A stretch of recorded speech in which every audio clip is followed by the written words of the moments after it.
잠깐 제가 사역했던 내용들 보시겠습니다.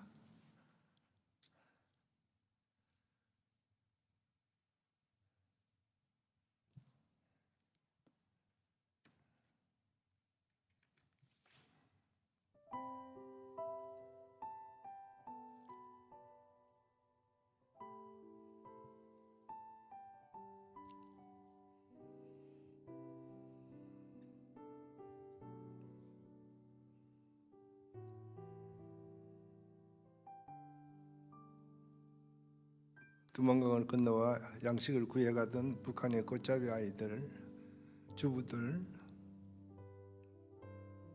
어린아이 약품을 구해가던 아이들, 북한에서 넘어와 양육받고 세례받는 하나님의 일꾼들, 치유받고 세례받고 북한에 심어진 하나님의 백성들, 어린 생명들, 세례 받고 또 주님의 나라로 간 형제들, 형제, 북한의 가정교회, 지하교회,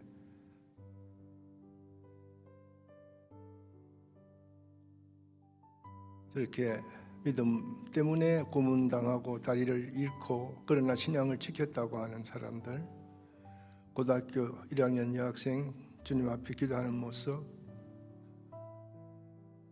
중국을 지나 러시아를 통해서 북한으로 복음이 들어갑니다.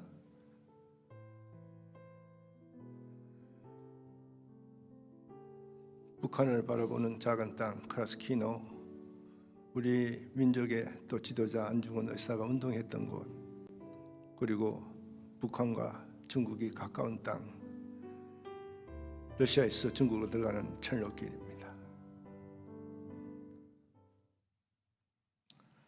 제가 이 시간 여러분 앞에 설 수 있었던 것이 참으로 기이합니다. 예측하고 왔던 것이 아니에요.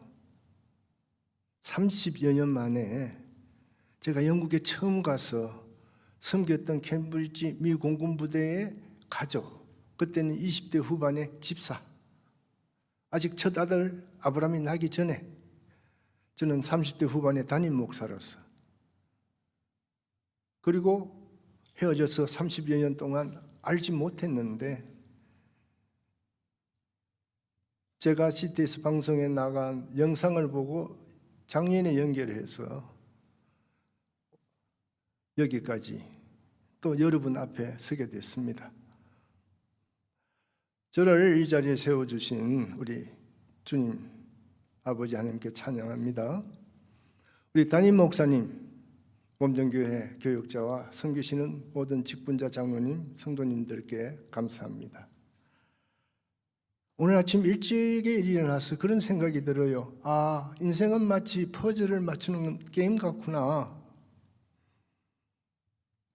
풀 수 없는 수수께끼 같은 알 수 없는 인생을 살아가고 있구나.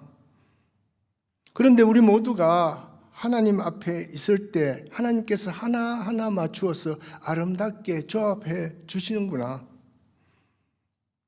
때로는 잘못된 것 같았는데 그것도 찾아지고, 망가진 것 같았는데 그것도 고쳐주시고, 길을 잃은 것 같았는데 새 길을 열어주시고, 그렇게 나라는 작품을 만들어 가시는구나. 오늘 온누리 교회 주님을 참 사랑하는 여러분들, 참 아름다운 예배를 드리는 교회 담임 목사님과 온 성도님들, 여러분들의 인생을 그렇게 퍼즐처럼 잘 맞추고 조합해서 언젠가 주님 앞에 섰을 때 사랑하는 아들아, 사랑하는 딸아, 너 참 인생 잘 살았구나 칭찬받는 여러분 되시기를 주님 이름으로 축복합니다. 우리 같이 한번 옆에 분 한번 바라보면 인사하겠습니다. 부부 되시는 분은 좀 손을 잡았으면 좋겠어요. 한번 마주보고, 마주보세요. 마주봐야 눈을 맞추고 한번 따라서 합니다. 당신은 나의 소중한 인생의 퍼즐입니다. 당신은 나의 소중한 작품입니다. 기도하겠습니다. 주님, 주의 날을 주셔서 저희들에게 주의 날이라 알게 하시고 창조하신 하나님, 그 하나님께서 우리의 아버지 되시고 구원주 되셔서 이날 주님 앞에 나와 찬양케 하시고 예배케 하시니 감사합니다. 주님, 우리의 마음을 열어서 믿음으로 드리는 이 예배가 산 예배가 되게 하시고 주님 이 시간에 말씀으로 주님 주신 이 세상으로 다시 우리 가운데 임재하여 주옵소서. 우리의 마음을 열어서 주신 세상을 바라보게 하시고 시대를 분별하게 하시고 우리 가운데 사랑하는 교회 위에 임재하시옵소서. 하나님의 나라로 임하여 주시옵소서. 주 예수 그리스도의 이름으로 기도 올리옵나이다. 아멘. 말씀 6절을 같이 한번 보겠습니다. 같이 읽습니다. 나는 인애를 원하고 제사를 원하지 아니하며 번제보다 하나님 아는 것을 원한다. 이스라엘 백성들과 하나님의 관계가 깨어졌습니다. 하나님이 너희 예배 받기를 원하지 않는다라고 하십니다. 예배를 피하는 것이 아니라 너희 예배가 나에게 너무 고통이 된다. 왜냐하면은 너희 중심이 나 앞에 없구나. 너희가 나를 사랑하지 않는구나. 너희가 나를 사랑하지 않으면서 아바 아버지라 부르면 여호와 하나님이라 부르며 예배하고 있구나. 너희 사랑은 어디에 갔느냐? 너희 중심은 어디에 갔느냐? 너희는 누구냐? 이사야서 43장 1절 말씀을 한번 봅니다. 한번 같이 읽습니다. 야곱아 이스라엘아 내가 너를 구속하였고 내가 너를 지명하여 불렀노니 너는 내 것이라. 아버지의 말씀, 아버지의 마음이에요. 하나님 아는 것을 원하노라. 내가 얼마나 너희를 사랑했는데, 내가 너희를 지명하여 불렀는데, 너는 내 것이라고 했는데 너희는 어디로 향하고 있느냐? 너희의 마음은 어디로 가고 있느냐? 예배가 무너진 곳이 있습니다. 저 북한 땅 78년째 예배가 무너져 있습니다. 교회가 무너졌습니다. 우상화된 나라입니다. 하나님을 사랑하지 못하고 세상으로 가버린 그 이스라엘은 호세아와 고멜과의 관계로 설명합니다. 남편인 호세아를 버리고 세상을 사랑해서 가버린 고멜과 같은 이스라엘아.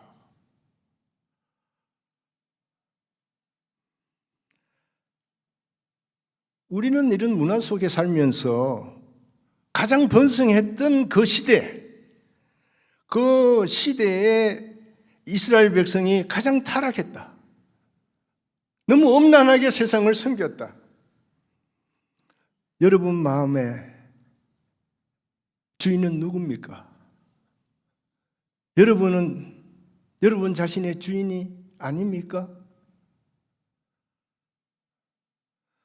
여러분 안에 또 다른 우상은 없습니까? 나를 위해서 주님 앞에 있지는 않습니까? 내게 생명 주시고 나의 주인 되신 주님으로 말미암아 있다고 고백하십니까?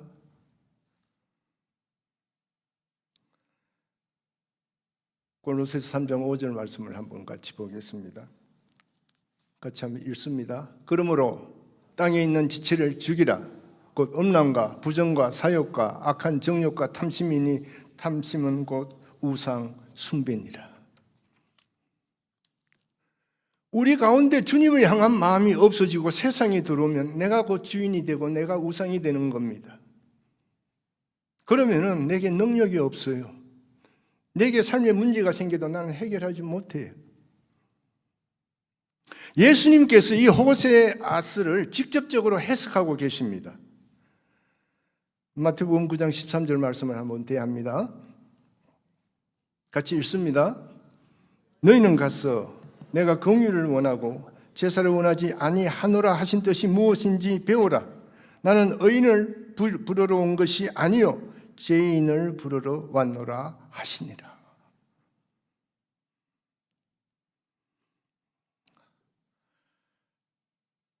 하나님 앞에서 우리 인생의 퍼즐을 아름답게 맞추어가는 방법은 무엇일까? 원리는 무엇일까? 이스라엘 백성이 하나님과의 관계에 있어서 예배의 중심되는 사랑을 잃어버렸지요. 주님은 우리 가운데 사랑으로 오셨지요. 주님이 우리 가운데 계신다는 사랑의 흔적이 뭡니까? 여러분, 사랑의 실체가 뭡니까? 여러분 가운데 하나님의 사랑은 어떻게 움직이고 여러분과 함께 하십니까? 다시 한번 읽습니다. 시작. 너희는 가서 내가 긍휼을 원하고 제사를 원하지 아니하노라 하신 뜻이 무엇인지 배우라. 여러분의 가슴에 하나님의 사랑이 부어졌다면 거기에는 여러분의 가슴이 긍휼로 하나님이 나를 사랑하신 그 사랑이 여러분 가슴에는 다른 사람을 향해서 불쌍히 여기는 영혼을 바라보는 마음으로 충만할 줄로 믿습니다. 복음의 통로는 긍휼이에요. 긍휼의 가슴이 되시기를 축복합니다. 하나님이 우리에게 주신 마음은 불쌍히 여기는 마음이에요. 한 생명을 사랑하고 다른 사람을 사랑하면서 그렇게 그 사람을 향한 하나님의 뜻을 찾을 때 우리는 하나님의 사람으로 하나님 앞에 서게 되는 줄로 믿습니다. 제가 사역을 하면서 쓴 책이 이제 그만 우리를 구해 주시라요 이 책이에요. 제가 이 책을 다 쓰고 두꺼운 걸 듣고 하루를 지나서 다시 생각해 봅니다. 그리고 편집장에게 제가 마지막 글을 보내요. 제가 읽습니다. 인간으로서 내 인생을 돌아보면 나는 완전히 실패한 사람이요 망해버린 인생이다. 나는 가지 말아야 할 길을 갔고 나는 하지 말아야 할 일을 한 것 같아. 그런데 돌이켜보면 이런 인생의 순간마다 주님께서 동행하신 흔적들이 보인다. 그 발자국을 마치 퍼즐을 맞추듯 조합하다 보니까 이렇게 한 권의 책이 나왔다. 이 책은 내 인생에 주님이 다녀가신 흔적이다. 주님이 같이 걸어주셨던 시간의 기록이다. 지난 20여 년간 고독한 나의 여정을 여기까지 이끌어주신 주님께서 이제 다시 새로운 길에도 동행해 주실 줄로 믿는다. 여러분 좀 이해하기 힘들죠? 제가 이거를 쓰고 난 다음에 하루 지나서는 이건 아니다. 편집장에게 이걸 빼라고 우리 교단 목사들이 그래도 졸업생 대표했던 사람인데 친구들이 보고 그건 뭐야? 이러면 내가 뭐라고 할까? 그런데 우리 편집장이 아니래. 이거 잘 썼대요. 왜 제가 이런 글을 쓰게 됐냐면 여러분 선교하면 아름답습니까?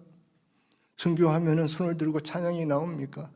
선교는 내게 있어서 고통이었고 내게 있어서는 내 인생의 실패였고 나는 모든 것을 잃어버린 사람.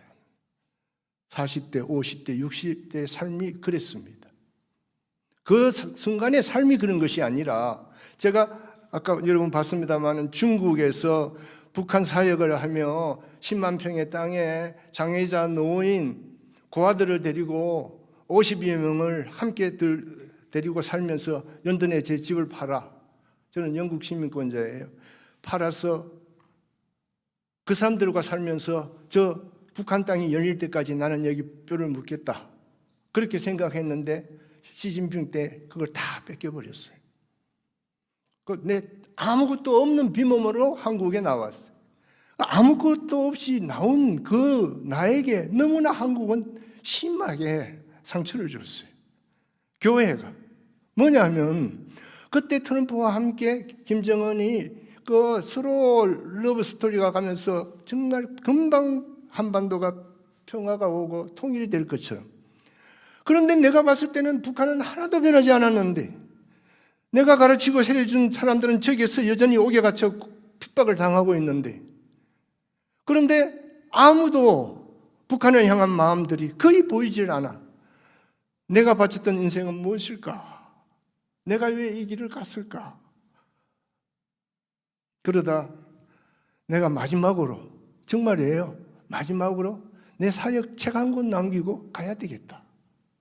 그리고 저 충남 태안으로 내려가면서 서해 대교를 건너갈 때, 하나님, 이 대교 다시 건너오지 않게 해주십시오. 그 태안에서 새벽마다 3시간, 4시간 엎드려 기도하고 산을 찾아 하나님께 부르짖으면서 밤을 맞을 때는, 하나님, 내일 아침에 내가 눈을 안 떴으면 좋겠습니다. 내 인생이 너무 피곤합니다. 고단합니다.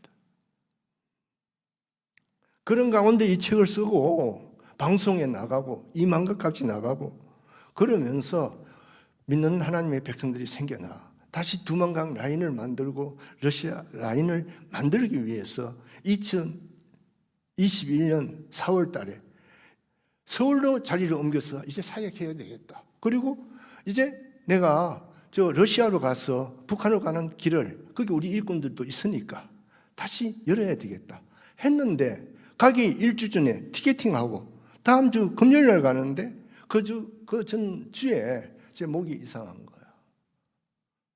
그래서 우리 딸을 보라 하니까 이 목젖 옆에 큰 종기가 달려 있다고 하는 거야. 병원에 가니까 암이라는 겁니다. 그때부터 제가 투병을 하기 시작해요. 항암을 6차 하고 몸이 다 무너져 버리고. 그런 가운데 제가 우리 아들한테, 여러분 자녀들을 교육하잖아요. 사춘기 때 아버지가 없으면 어떻습니까? 얘가 저한테 너무 많은 상처를 받은 거예요. 아빠가 러시아 가면은 또 어떤 일이 있을 줄 모르고 항상 너 곁에 있지 않으니까, 너 아빠 곁에 있을 때, 이러니까 바로 튀어나오는 말이, 나 아빠 없어요.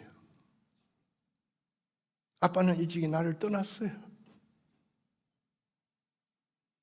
자기는 아빠가 없대요. 자기 아빠는 일찍 자기를 떠났대.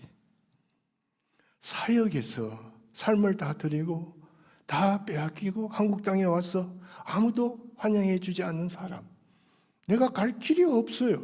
자녀까지 그렇게 상처받고 무너져 있는데 항암 투병을 하면서 기도합니다. 하나님, 사역하게 해 주셨으면은 사역하도록끔 도와주셔야지 왜 다시 내 몸을 칩니까? 왜 이렇게 나를 또 망가지게 하고 아들을 이렇게 힘들게 합니까? 밤에 기도를 간절히 했어요. 그런데 그 전날 아들한테 전화가 왔어요. 아들은 3살 때 영국 갔거든요. 여러분 잘 아시지만, 그러니까 한국 애가 아니에요. 생일 때도 아빠한테 전화하는 친구가 아니에요. 그런데 전화 왔어. 아빠, 내가 어젯밤에 하나님 만났어. 하나님께서 내가 너를 사랑하는데 너는 왜 자꾸 세상으로 가냐 하더라요. 너무나 리얼하게 스토리 주님이 찾아오셔서 말씀해 주셨어요. 그러면서 하는 말이, 아빠가 날 너무 사랑했는데 아빠 미안해. 나 아빠 사랑합니다. 아빠 사랑해요.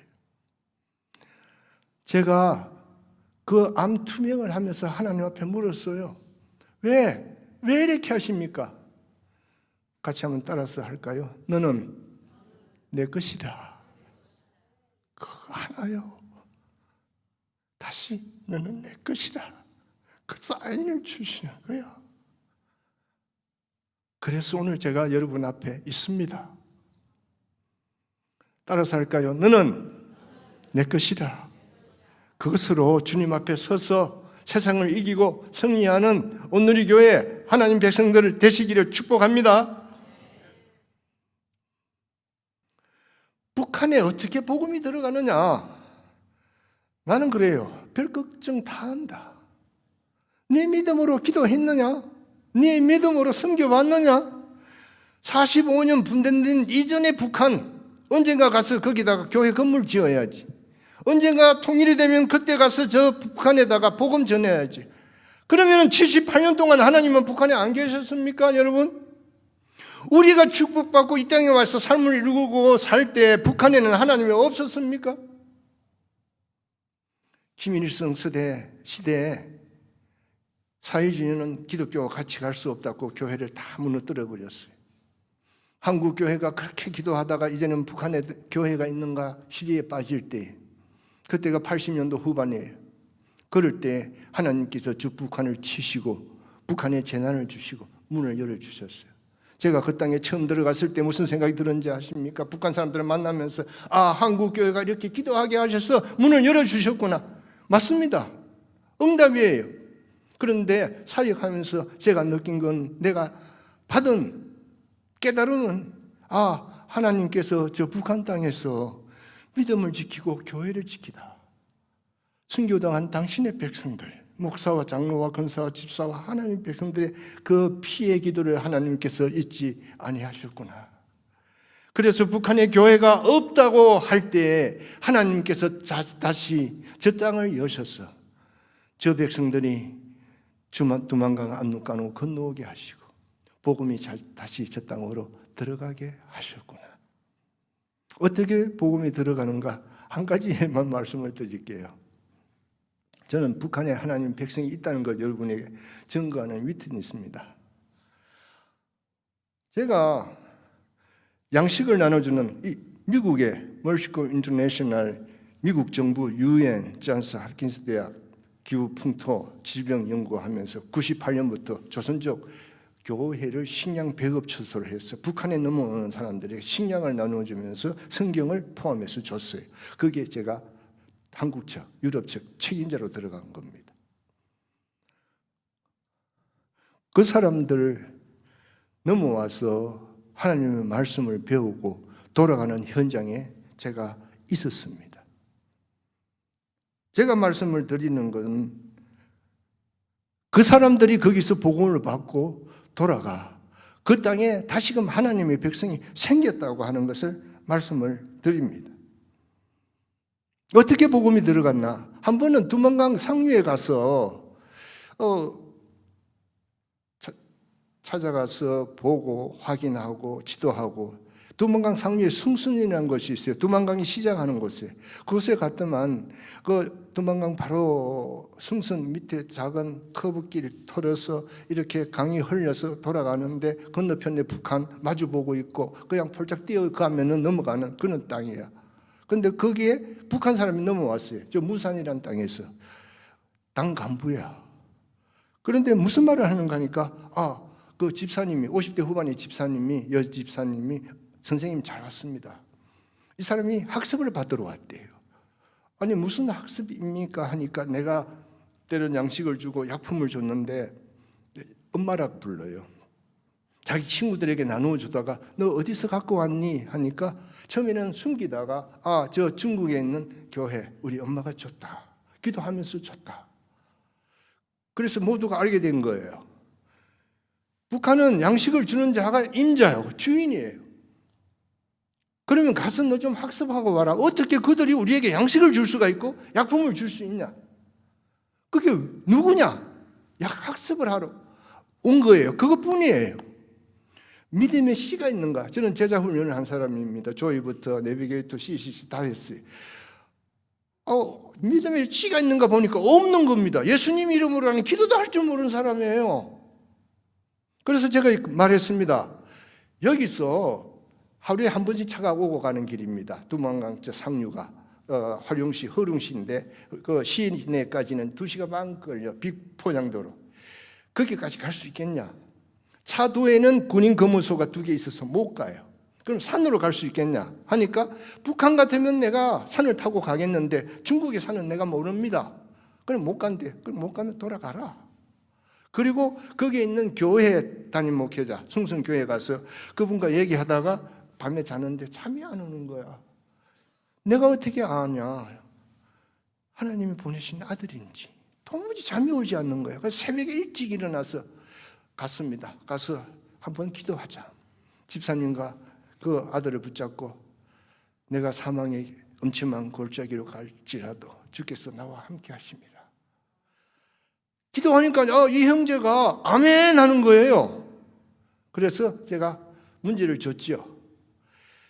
그러니까 할머니죠. 그러니까 할머니 집사님하고 차를 타고 가는데 그때는 할머님 같이 보였지요. 제가 40대니까. 가는데 서로 모르는 거야. 그리고 잡히면 너 혼자 잡혀가는 거야. 그렇게 할 거냐니까 하겠대요.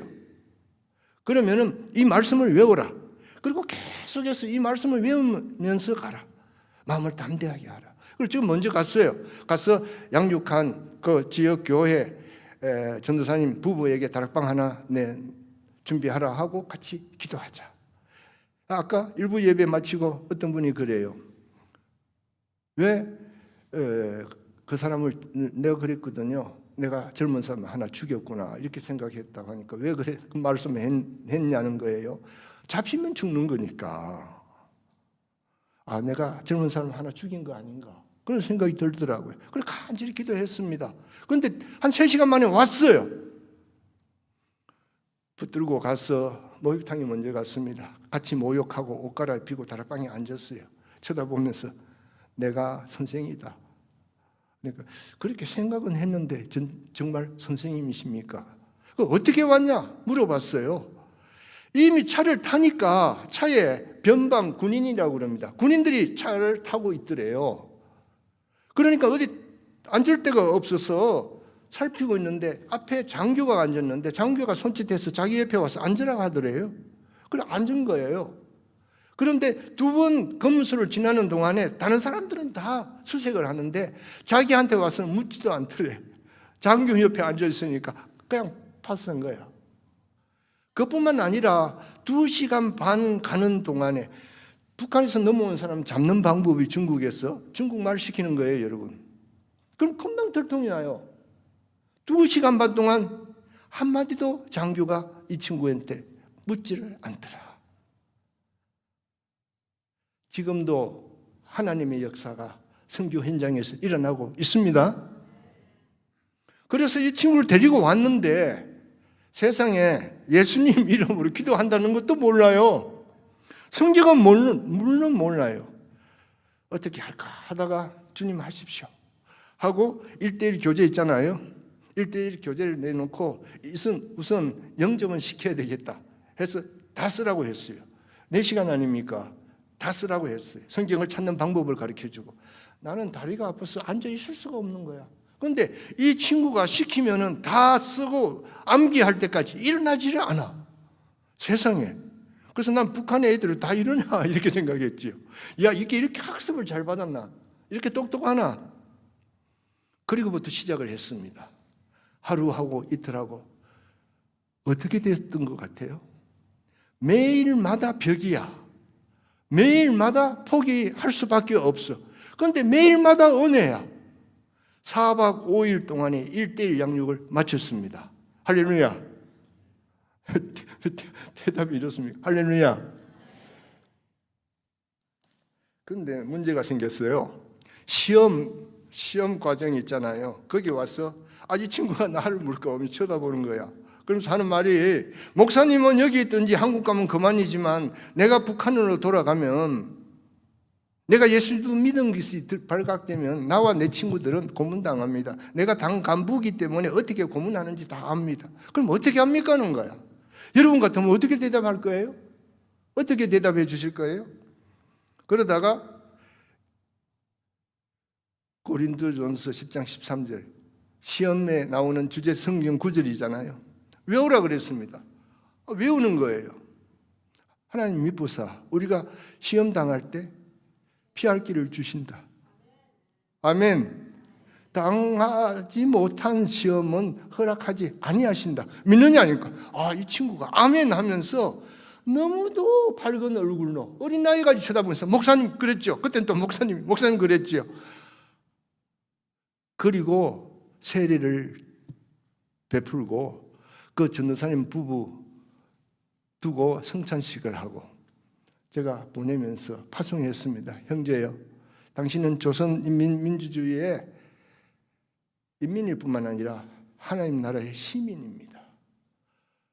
이제 저 땅에 가서 살다가 어려운 일을 당하면 매일 아버지 하나님께 기도하세요. 그러면 하나님이 함께 하실 것입니다. 언젠가 나를 만나면 나에게 고백해 주세요. 간증해 주세요. 그때 내가 기도하면서 이렇게 살았다고.